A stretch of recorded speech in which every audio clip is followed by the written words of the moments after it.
বিসমিল্লাহির রহমানির রহিম। আসসালামু আলাইকুম।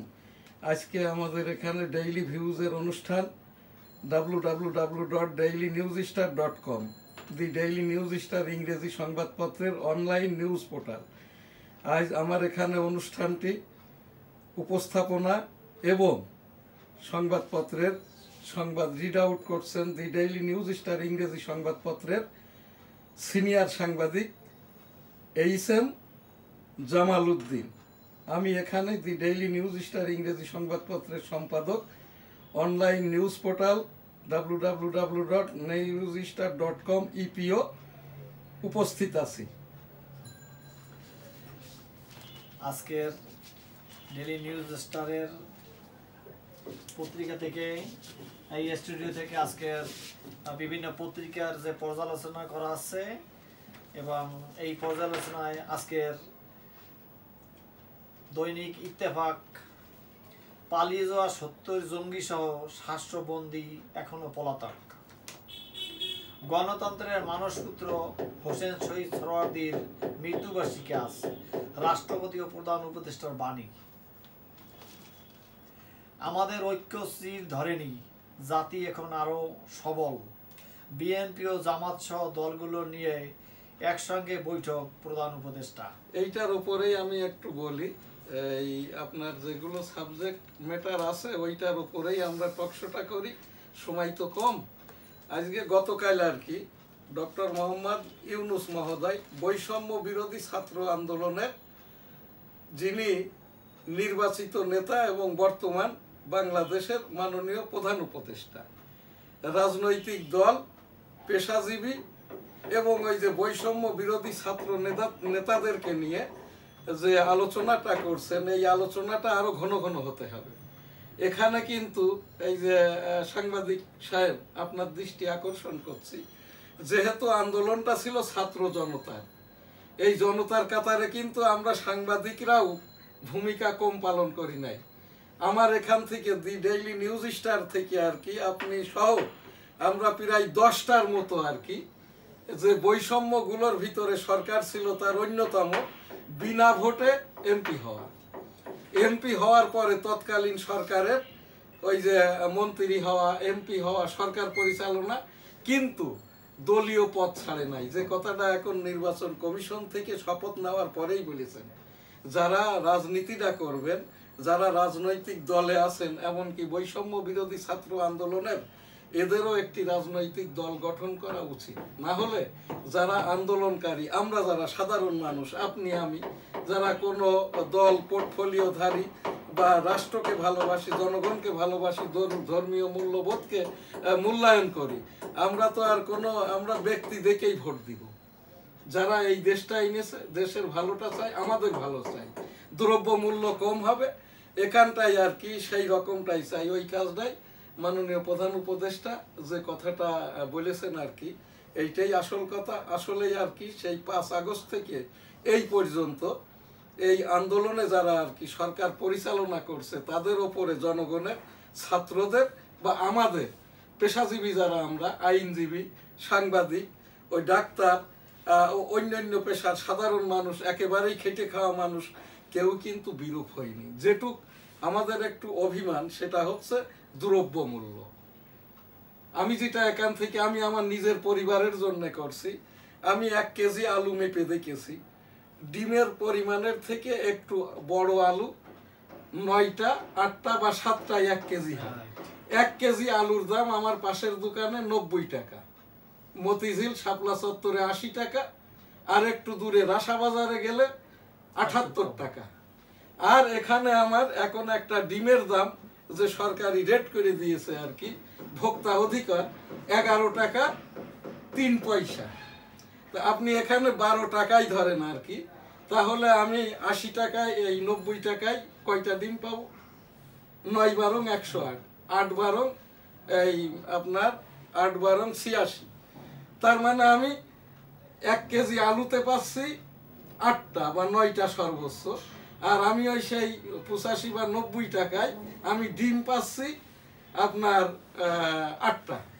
এখন আমি আমার বাসায় যেটা আমি সিস্টেম করেছি, আলু খেলে আপনি আমি দুইজনই হাই ব্লাড প্রেশার, হার্টের এফেক্ট, আপনার তো স্ট্যান্টিং করা, আমার লাং এফেক্ট, আমাদের আলুটা একেবারেই হারাম। অর্থাৎ এখন এই জায়গাটাই একটা আমি ডিমের দামে একটা আলু পাওয়া যাবে। আমি সিস্টেম করে নিয়েছি জামাল সাহেব, এটা কাউরে বলে লাভ নাই। লাভ যদি হইতেই আর কি, শেখ বশির উদ্দিন আমার কনস্টিটিউয়েন্সির যিনি এমপি ছিলেন 4 বার, এই যে শেখ আপিল উদ্দিনের ছোট ভাই, আকিস গ্রুপের এখন ম্যানেজিং ডিরেক্টর, উনি যেহেতু এসআরও দিতে পারে নাই, এ দেশের আর কেউ ব্যবসায়ী সিন্ডিকেটের ওপরে এসআরওটা দিতে পারবেন না। এই জন্যই আর আমি সিস্টেম করে নিয়েছি, এই সেই গত সপ্তাহ থেকে আর কি আমি এখন ওই সকালে নাস্তায় আর কি ওই তরকারির জায়গায় একটি করে ডিম বাড়িয়ে দিয়েছি। ডাক্তারকে যখন জিজ্ঞাসা করেছি তখন ডাক্তার সাহেব বলেছেন আপনার বয়স যদি 50 ঊর্ধ্ব হয় আর আপনার যদি ডায়াবেটিস হাই প্রেশার থাকে, ডিম খাবেন, দেশি ডিম না, যেটা ওই যে ওই কি বলে ওর হাইব্রিড বা ফার্মেন্টেড ডিম। আপনি যদি 2টা খান, আরো বেশি যদি খাইতে চান তাহলে ডিমের কুসুম ফেলে দিয়ে আপনি 4টেও খাইতে পারেন।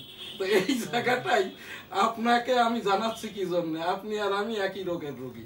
আপনি দীর্ঘ 15 দিন পর আজ আর কি স্টুডিওতে এসছেন আর কি আমাদের, তো এই জায়গাটাই আমার এখান থেকে সেই ওই খবরের ওপরেই মাননীয় প্রধান উপদেষ্টা এবং সংশ্লিষ্ট বাণিজ্য মন্ত্রণালয়ের মন্ত্রী বরাবর উপস্থাপনা, সেই সাথে স্বরাষ্ট্র মন্ত্রণালয়ের স্বরাষ্ট্র উপদেষ্টা বরাবর আর কি, এনারা সকলেই যদি ওই যে মব কিলিং, মব ভায়োলেন্স এর উপরে যদি স্বরাষ্ট্র মন্ত্রণালয় থেকেও একটি এসআরও দেয়, খাদ্য মন্ত্রণালয় কি বলে বাণিজ্য মন্ত্রণালয় থেকে আলু পেঁয়াজ নাই, টিসিবি রেটিং এর উপরে আপনার বাজার দরটা চার্ট থাকতে হবে।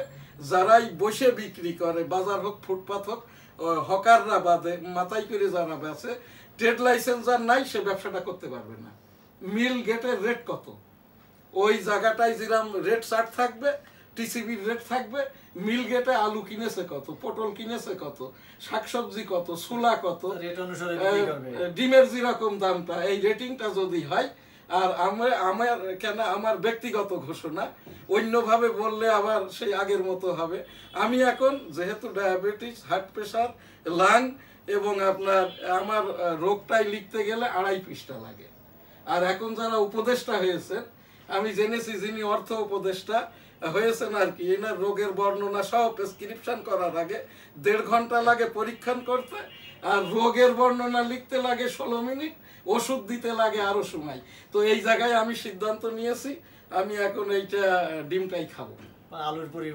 আলুর পরিবর্তে বলা যাচ্ছে না, গণমাধ্যম তো একই মূল্যে একটা ডিম পাওয়া যাবে। এইটা আলুর দাম হয়তো কমবে কিন্তু ডিমের দাম কমবে না, এই জন্য এটা বলা যাবে না যে আলুর পরিবর্তে ডিম খাইব। যখনই বাণিজ্য মন্ত্রণালয় এসআরওটা দিবেন, টিসিবির রেট, মিল গেটের রেট কত, লাভ কত করতেছো, গাড়ি ভাড়া কত, বিক্রি কত। তো এখন আমি বলে দিই আপনাকে, যেটা আমি 15 দিন আগে বলেছি, বগুড়ায় এদেশের 60% আলুর গুদাম, যেটা কোল্ড স্টোরেজ গুদাম, এই গুদামগুলো সব ইসলামী ব্যাংকের টাকা আর জামাত ইসলামের নেতারা কিনে নিয়েছে, যে কারণে মিল গেটের রেট 27 টাকা 50 পয়সা, লাভ হচ্ছে আপনার 15 টাকা, কত হয় 42 টাকা, গাড়ি ভাড়া 2 টাকা 44 টাকা, বিক্রির লাভ 1 টাকা। আলুর দামটা যদি 43 পর্যন্ত হয় অবাক হওয়ার কিছু নাই। আর এর ওপরে যেটা হচ্ছে, এই সিন্ডিকেটটা ভাঙতে গেলে এছাড়াও দেওয়া ছাড়া কোনো ক্রমে এটা সম্ভব নয় আর কি। তো এরপরে যান, পরের হেডলাইনে যান। বাংলাদেশ ভারত সচিব পর্যায়ে বৈঠক আগামী সপ্তাহে, ঢাকায় আসছেন ভারতের পররাষ্ট্রমন্ত্রী। যুবকদের বেকারত্বে জাতীয় গড়ের প্রায় 3 গুণ। এই যে ভারতীয় পররাষ্ট্রমন্ত্রী আসতেছেন, এনার আরো আগেই আসা উচিত ছিল।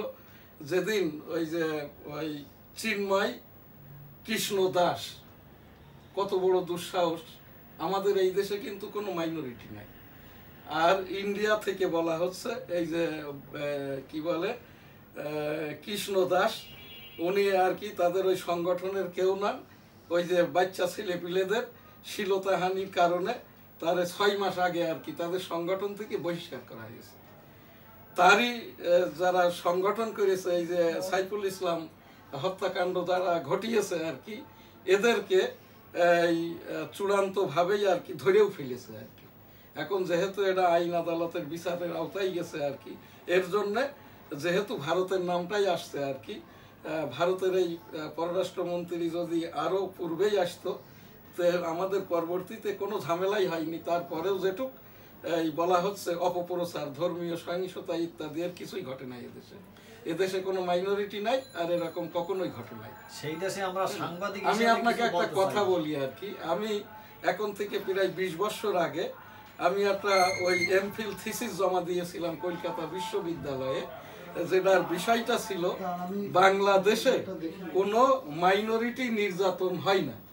তখন কলকাতা বিশ্ববিদ্যালয়ের ওই শিক্ষকরা বোর্ড করে আমাকে বলেছিলেন আর কি, যদি এইটা উল্টা হয়, অর্থাৎ বাংলাদেশে হিন্দু মাইনরিটি নির্যাতন হয়তো এখনো হয়, তো আমি তখন আর কি আমার ওইটার উপরে করি নাই, যে কারণে এই অপপ্রচার যারা করছে এরা এক ধরনের এই যে ধর্ম ব্যবসায়ী, এদের কথাটাই আমাদের সাধারণ মানুষ, আমরা যারা হিন্দু মুসলমান বৌদ্ধ খ্রিস্টান ভাই ভাই হিসাবে এদেশে বসবাস করি, রাজনীতি করি, চাকরি বাকরি করি, সব জায়গাতেই আছে আর কি। এইটার উপরে এই ইন্ডিয়া আরো কঠোরভাবে মানে রাষ্ট্রীয়ভাবে ধর্মীয় মূল্যবোধের উপরে ব্যবস্থাটা নেয় নাই বলে নিবে না, আজই নেওয়া উচিত।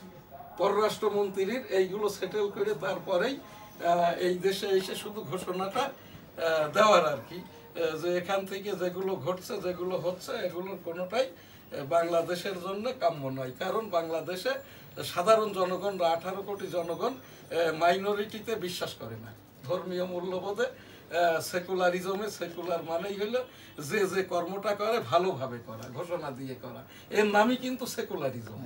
সেই সাথে আমি আরেকটু বলতে চাই যে ভারতের মতো এত বড় দেশ, সেখানে যেখানে মিডিয়া বাংলাদেশকেও, বাংলাদেশের সাংবাদিককে ছাড়িয়ে তারা যে এত বড় মানে অপকর্ম প্রচার করতে পারে, এইটা মানে আমার অবাক লাগে। সাংবাদিক সাহেব, এখানে যেটা ভারতীয় গণমাধ্যম বলা হচ্ছে, এই আপনার কি দেখেছেন ইন্ডিয়ান টেলিভিশন, এনডিটিভি, তারপরে ইন্ডিয়ান পত্রিকা বলতে যেটা বোঝায় ইন্ডিয়ান এক্সপ্রেস, এরপরে হচ্ছে আপনার এটার কি বলে ভারতের যেটা পশ্চিম বাংলার নাম করা বাংলা দৈনিক আর কি, আনন্দবাজার, এইটা যে অপপ্রচারটা হচ্ছে না, এটা সোশ্যাল মিডিয়াতে সোশ্যাল পার্সোনালিটি ভারতের যারা আর কি, সোশ্যাল মিডিয়াটা কিন্তু গণমাধ্যম নয়, কিন্তু যেটা আমাদের এই দেশে এখন করাটাই আর সম্ভব নয়। কারণ বাংলাদেশের তথ্য সম্প্রচার আইনে যার আমাদের যেমন দি ডেইলি নিউজ স্টার ইংরেজি সংবাদপত্রের অনলাইন নিউজ পোর্টাল